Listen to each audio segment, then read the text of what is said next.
أرسله معنا غدا يرتع ويلعب وإنا له لحافظون۔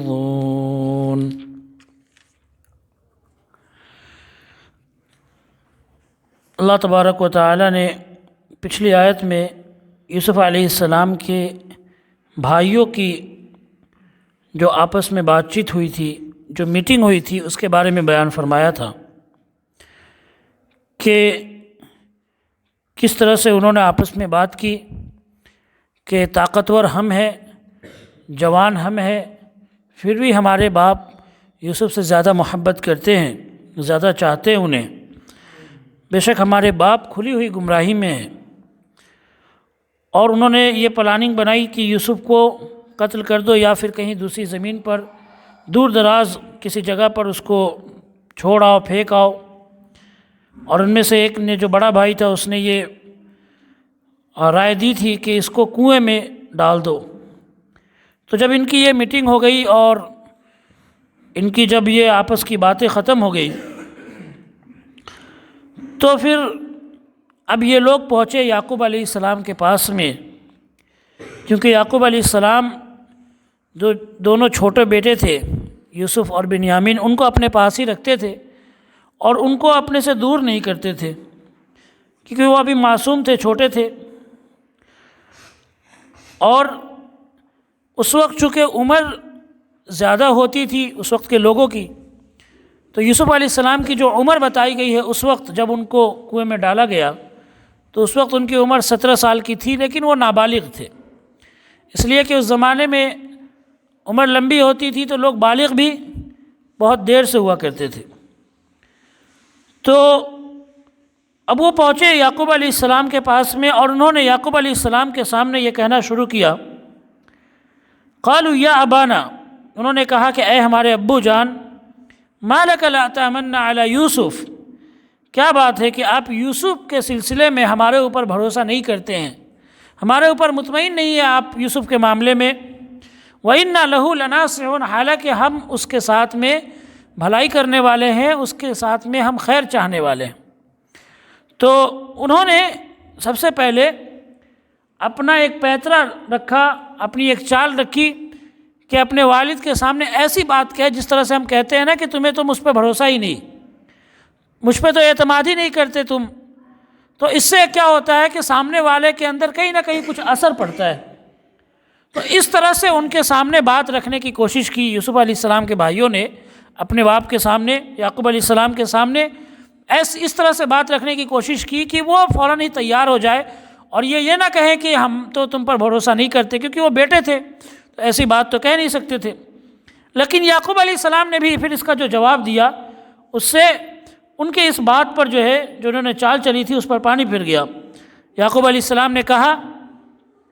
ان بیٹوں نے پہلے تو یہ کہا کہ ارسلہ معنا غدا، کہ کل ہمارے ساتھ میں یوسف کو بھیج دیجئے، یرتع ویلعب، وہ تھوڑا کھیلے گا، کودے گا، وَإِنَّا لَهُ لَحَافِظُونَ، اور ہم اس کو بچائیں گے، ہم اس کی حفاظت کریں گے، کوئی بھی چیز اس کو نقصان نہیں پہنچائے گی۔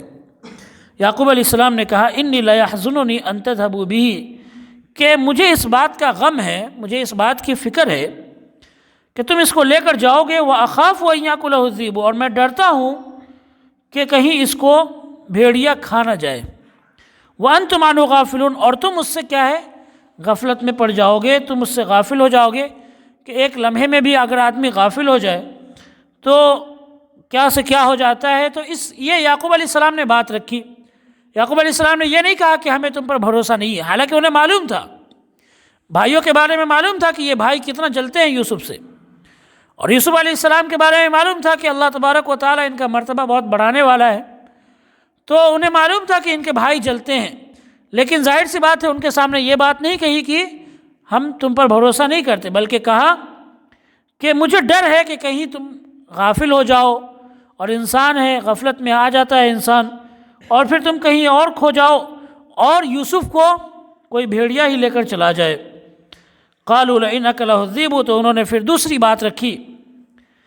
قالوا لئنک لہ الذئب، انہوں نے کہا کہ اسے کیسے بھیڑیا کھا سکتا ہے، ونحن عصبۃ، حالانکہ ہم طاقتور ہیں، ہم جوان ہیں، ہمارے ہوتے ہوئے بھیڑیا کیسے کھا سکتا ہے، انا اذا لخاسرون۔ پھر انہوں نے اور بڑی بات کہی، کہا کہ تب تو ہم بڑے نکمے ہوئے، تب تو ہم بڑے نکمے ہوئے، ہم کسی کام کے نہیں ہوئے اگر ہمارے ہوتے ہوئے یوسف کو بھیڑیا کھا جائے۔ تو اس طرح سے انہوں نے اپنی پوری بات یعقوب علیہ السلام کے سامنے رکھی،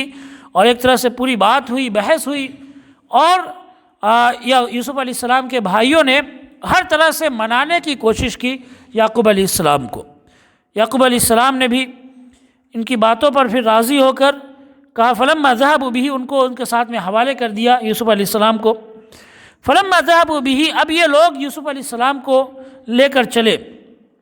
واجمعوا ان يجعلوه في غيابة الجب، اور انہوں نے تو یہ ارادہ کر رکھا تھا پکا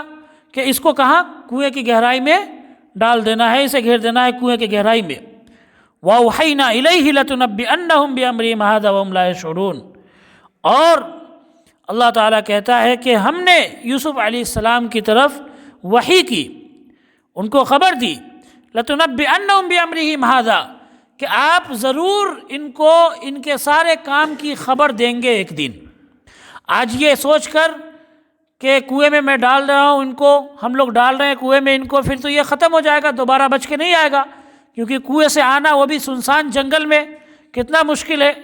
اور اگر بچ بھی گیا تو کوئی قافلہ اس کو لے کر چلا جائے گا، پھر اس کے ساتھ میں کیا کرے گا، کسی کو کوئی خبر نہیں۔ لیکن اللہ تبارک و تعالی نے وحی کی یوسف علیہ السلام کی طرف اور کہا، لَتُنَبِّئَنَّهُمْ بِأَمْرِهِمْ هَذَا، کہ آپ ضرور بتائیں گے اپنے بھائیوں کو اس بات کی جو انہوں نے کیا ہے، وَهُمْ لَا يَشْعُرُونَ، اور اس کی ان کو خبر بھی نہیں تھی کہ اللہ تبارک و تعالی ان کی طرف وحی کر رہا ہے، اور اللہ تبارک و تعالی ان کو یہ بتا رہا ہے۔ تو یوسف علیہ السلام کو ان لوگوں نے، ان کے بھائیوں نے کنویں کے اندر ان کو گھیر دیا، اور پھر اس کے بعد میں وَجَاءُوا أَبَاهُمْ عِشَاءً يَبْكُونَ، دن بھر ایسے ادھر ادھر کرتے رہے، اور شام کو عشاء کے وقت میں، یا آپ کہیں کہ جب رات ہو جاتی ہے کچھ، تو یہ اپنے باپ کے پاس آئے، یبکون کیسے، روتے دھوتے، قالوا یا ابانا انا ذهبنا نستبق وترکنا یوسف عند متاعنا، انہوں نے کہا اے ہمارے ابو جان، ہم گئے تھے دوڑ کی ریسنگ کرنے گئے تھے، دوڑ کا مقابلہ کرنے گئے تھے، کمپٹیشن کرنے کے لیے چلے گئے، وترکنا یوسف عند متاعنا، اور یوسف کو ہم نے کیا کر دیا،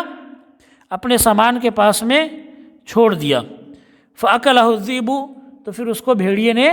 کھا لیا۔ اور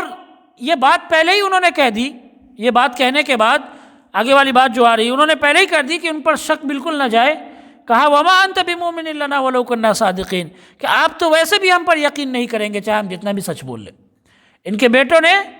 یعقوب علیہ السلام کے بیٹوں نے، یہ تاکہ وہ اس پر شک نہ کرے، ان کے بیٹوں پر، اپنے بیٹوں پر شک نہ کرے، اس لیے انہوں نے کیا کر دیا، پہلے یہ بات کہہ دی کہ آپ تو ویسے بھی ہم پر یقین نہیں کریں گے،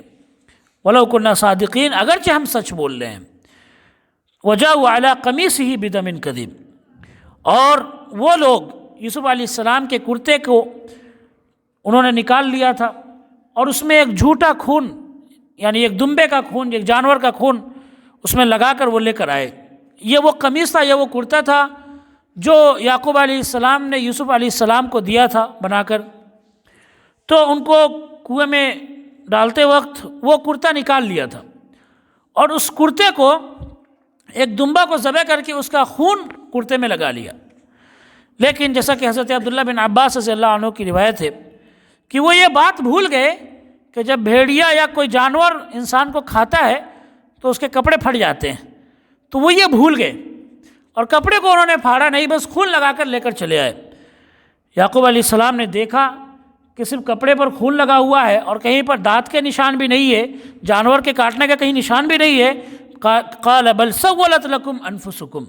کہا کہ یہ تو تمہارے نفس نے، یا تم نے خود اپنے آپ سے گڑھ لیا ہے، یہ باتیں تم نے خود اپنے آپ سے گڑھ لیا ہے۔ فصبر جمیل،